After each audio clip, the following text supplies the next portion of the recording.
The moment I saw her name on the guest list, I knew everything was about to fall apart. And this time, I wouldn't be the one left in ruins. I'm Jade, 31, Atlanta-born, a trauma counselor by trade. Ironic, given how often I've been the one trying to patch up the emotional wreckage of my own life. I've spent years rebuilding, brick by painful brick, ever since my older sister, Vanessa, ripped my world apart in the most unforgivable way. My fiancé, Daniel, was supposed to be the safe space I never had. He knew everything about what happened with Vanessa, how she exposed a deeply personal secret of mine during the darkest chapter of my life, costing me my job, my friends, and almost my sanity. I told Daniel that Vanessa wasn't just difficult family, she was a walking, talking trigger, and I wanted nothing to do with her. We talked about boundaries, about the wedding being our moment, about protecting my peace. I trusted him. I let myself believe,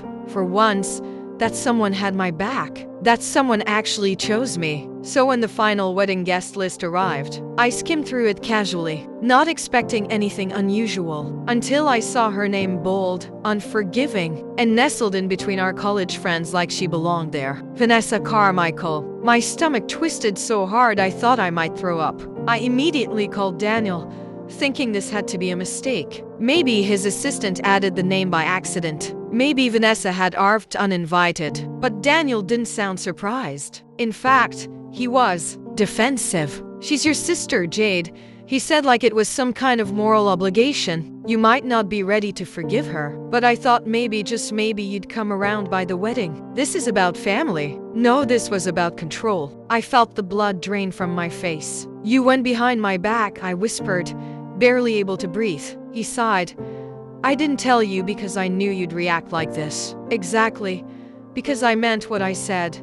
I never wanted her near me again." And he didn't just ignore that, he planned around it. I hung up on him. For the first time in our 3-year relationship, I questioned whether he actually loved me, or just the idea of fixing me like a project. I sat alone in our half-decorated apartment, staring at a wedding vision board that now felt like a eulogy. The dress, the flowers, the guest list, the life I thought I was building with a man who saw me, really saw me. And then, I made a decision. If Vanessa was coming to my wedding, there would be no wedding. But canceling the ceremony was just the beginning, because what I did next made Daniel wish he had never crossed me. I didn't cry, not even once. The next morning, I woke up with a strange calm washing over me. I'd spent so much of my life reacting to my sister's betrayal, to my ex's lies, to the world underestimating me. But this time, I was going to respond deliberately. Canceling the wedding wasn't as hard as I thought. I called the venue first and told them there would be no ceremony. I ate the deposit like it was a small prize for freedom.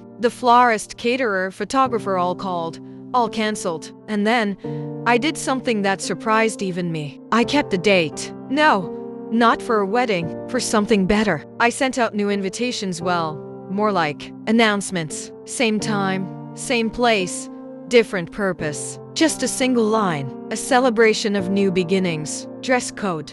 Black. Reception to follow. I knew Daniel wouldn't take it well, but I also knew I wasn't going to give him the closure he wanted. He didn't deserve it. Still, I prepared for the storm. He showed up at my apartment the next day, fists clenched, jaw tight, confusion all over his face. "Tell me you're not serious," he said, holding the cancellation notice like it had personally insulted him. I stood in the doorway with a glass of wine and my most serene smile. "You made a choice, Daniel. Now I'm making mine. She's your family," he hissed, as if that was some kind of excuse. "No," I said firmly. "She's your guest, not mine. And now there is no wedding. But don't worry, the event's still happening. You're just not invited." His mouth opened like he wanted to argue, but for once, he had nothing. And then I closed the door. In the days that followed, word spread fast. Some friends were shocked.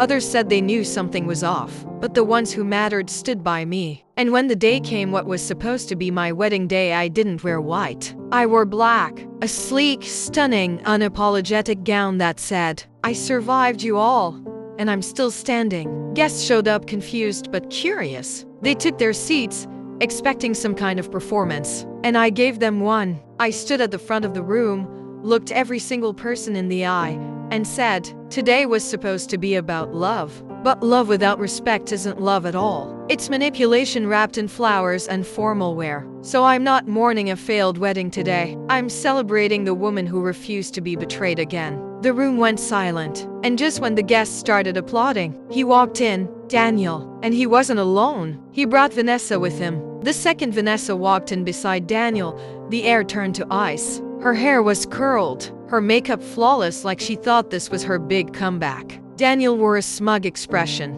the kind of face you see on men who think they're about to take back control. I didn't flinch. People started whispering, looking from me to them. I could see the confusion, the discomfort, and the sick curiosity. Daniel stepped forward, that rehearsed calm in his voice. "Jade, this is unnecessary. We can fix this. Vanessa just wants to be seen." I cut in sharply. That's always been her thing. Vanessa gave a pitiful little smile. "I just wanted to support you." I laughed, actually laughed. "Support? You blasted my trauma across social media because you were jealous. I got into the grad program. You didn't.